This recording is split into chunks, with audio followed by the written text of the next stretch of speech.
essas fontes, o que interessava da região, e cruzamos essas informações com outros mapas mais atuais, né, do período de 1924, 30, 50, e o próprio mapa O que atual. significa para vocês, historiadores aqui de Americana, a recontar a história da cidade a partir do momento que houve um apagamento? Até porque não se comenta tanto da história e também de povos originários aqui, em especial na nossa região. Certo. O nosso grupo, Historiadores Independentes de Carioba, está bastante preocupado com essa questão de uma reprodução que não tem reflexão ou não tem crítica sobre uma história da cidade, um passado e uma fundação que é totalmente pautada sobre homens brancos de elite no núcleo urbano. Então a gente tentou se debruçar sobre o núcleo rural e sobre o período escravista para tentar trazer que há uma diversidade de etnias e culturas que compõem a história da região, e isso impacta diretamente no nosso presente, porque, querendo ou não, a gente está numa sociedade que é profundamente desigual e que tem limitações em quem acessa de fato a cidadania. Então, conceder esse tipo de pesquisa histórica tem essa pretensão também de fazer uma crítica em relação à construção do nosso presente. O que levou vocês a estarem aprofundando a história de Americana? O seu nome completo é? Meu nome é Mariane Paulus Feltrin. Mariana, o que levou vocês a se juntarem e também a estar vasculhando os livros, a história da cidade, para recontar a história que não foi contada? Bom, eu acredito que esse incômodo com a reprodução dos memorialistas da história de Campinas, o Jolomar Brito e o Celso Pulpo, que levaram a esse senso comum sobre a região, uma região que seria, inclusive, isenta da própria escravidão. Então, quando nós nos debruçamos para o passado da historiografia americanense, esse incômodo surgiu, porque nós, enquanto historiadores, temos uma responsabilidade ética para com a história, né? Outro aspecto também bastante interessante que nos levou a pesquisar sobre essas questões foram as confusões historiográficas a respeito do início, do que se tem como início da história de Americana com a fundação da estação ferroviária. Então, tudo isso nos incomodou profundamente, por isso decidimos revisar e ir atrás das fontes primárias, as fontes históricas, como lá o registro de terras e os inventários dessas famílias que primeiro se apossaram aqui da região do Salto Grande. Vocês fizeram o lançamento de um livro contando a história da cidade, né? A partir do momento que decidimos ir para as fontes históricas, nós nos deparamos nos inventários, né, dos proprietários de terras com a listagem dos escravizados.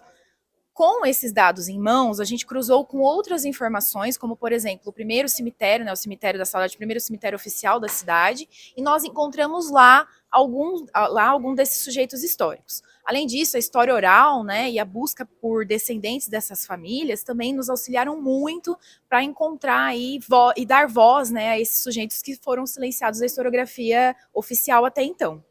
Então, no livro, nós temos a listagem, né, que nós encontramos nos inventários, e paralelo a isso, nós cruzamos com outras informações, como o registro do próprio cemitério, para encontrar essas pessoas. O livro está disponível em que plataforma? O livro está disponível no site da Editora Telha e também disponível na Amazon. Amazon que fala Amazon mesmo? Desculpa. Amazon. O livro está disponível na Editora Telha e também no site da Amazon. A questão do documentário vai estar disponível também nas redes sociais? Nas redes sociais no YouTube e no Facebook. O documentário estará disponível nas redes sociais, no YouTube, no Facebook. Tem tradução em Libras e legenda também. Ok, obrigado. Conta um pouquinho pra gente, quem foi o seu genésio? Meu avô foi na verdade ele não chegou a ser escravo, né? Mas o meu bisavô sim, porque quando veio a abolição, né, filho? Ele já estava completando 18 anos naquele ano, então ele não chegou a ser escravo, e sim meu avô. O que o relato que a gente tem, que assim, a vida do meu bisavô foi muito difícil, que todo mundo sabe como que foi nessa época a vida de um escravo. E o meu avô, ele tentou trazer para a gente o melhor que ele podia. Então ele falava sempre para a gente, estuda para você ser alguma coisa, estuda para você conseguir alguma coisa. Era isso, filho.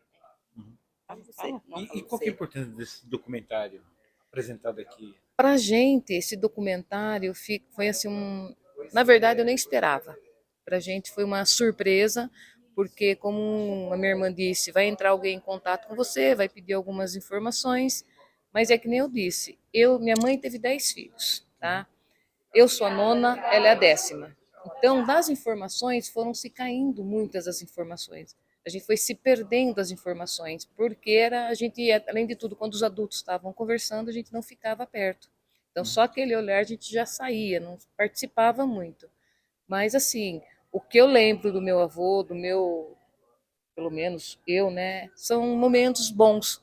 Ele passeando com a gente no carro de boi, que eu lembro muito das ruas que eram bem largas, que eram de terra. São, assim, coisas da infância nossa, assim, da época não escravidão, pós-escravidão. Momentos melhores pra gente. Seu avô faleceu com quantos anos? Olha, pelo que eu sei, falavam sempre para mim que era 108 anos, tá? Ele morreu na década de 70, que foi na Copa. Eu lembro que ele queria assistir a Copa, mas essa informação certinho mesmo, eu tenho que estar procurando novamente no jornal. Porque o jornal fala uma data, mas eu não sei se é 130. Segundo a minha irmã, 130. E o importante é que essa história hoje está sendo reconhecida, né? Reconhecida e recontada, né? Que nem você disse, né? Trazendo para a Americana a história que aconteceu aqui, um povo que passou, que deixou em memória muitas coisas boas também, e isso tem que ser relembrado, recordado e contado, né? Não pode ser esquecido. Eu estou filmando, pode olhar. Quer juntar mais?